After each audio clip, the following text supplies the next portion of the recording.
My contract wife, एक दिल छू लेने वाली कहानी। मुंबई की भागती दौड़ती जिंदगी में आरव मल्होत्रा के पास सब कुछ था। नाम, पैसा, शोहरत, बस एक चीज नहीं थी, अपनापन।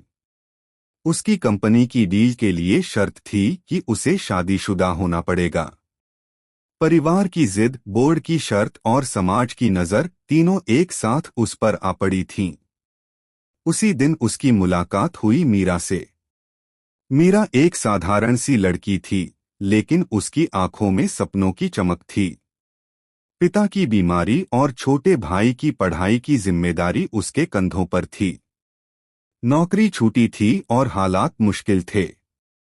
एक कैफे में हुई उस मुलाकात ने दोनों की जिंदगी बदल दी। आरव ने सीधे कहा, मुझे एक कॉन्ट्रैक्ट वाइफ चाहिए। सिर्फ नाम की शादी। 1 साल बाद हम अलग हो जाएंगे। बदले में मैं तुम्हारी हर जिम्मेदारी उठाऊंगा। मीरा ने पहले हंसकर बात टाल दी, लेकिन हालात ने उसे सोचने पर मजबूर कर दिया। कुछ दिनों बाद उसने शर्त मान ली, डील पक्की। Contract marriage. शादी सादगी से हुई। मीडिया के सामने परफेक्ट कपल, घर के अंदर दो अजनबी। मीरा अपने कमरे में रहती, आरव अपने काम में डूबा रहता। लेकिन धीरे धीरे हालात बदले। आरव ने देखा कि मीरा हर सुबह उसके लिए कॉफी बना देती है।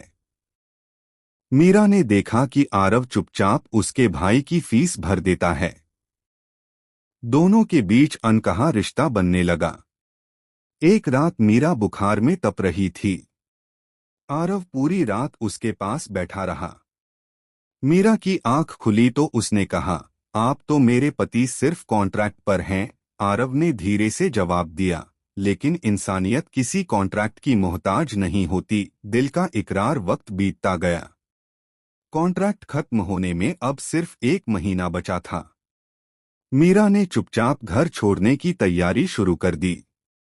आरव ने सूटकेस देखा तो पूछा, कहाँ जा रही हो? मीरा की आंखें भर आईं, कॉन्ट्रैक्ट खत्म हो रहा है। अब मेरी जरूरत नहीं रही। आरव ने उसका हाथ पकड़ लिया। मुझे तुम्हारी जरूरत कॉन्ट्रैक्ट से पहले थी, और अब दिल से है। मीरा रो पड़ी। ये शादी नकली थी, आरव ने मुस्कराकर कहा। कागजों पर नकली थी, एहसासों में सच्ची। उस दिन कॉन्ट्रैक्ट फाड़ दिया गया, और उसी घर में, उसी मंदिर में इस बार दिल से शादी हुई। मीरा ने कहा, अब मैं आपकी कॉन्ट्रैक्ट वाइफ नहीं। आरव ने जवाब दिया, अब तुम मेरी जिंदगी हो। कभी कभी रिश्ते समझौते से शुरू होते हैं, लेकिन मोहब्बत बनकर खत्म होते हैं।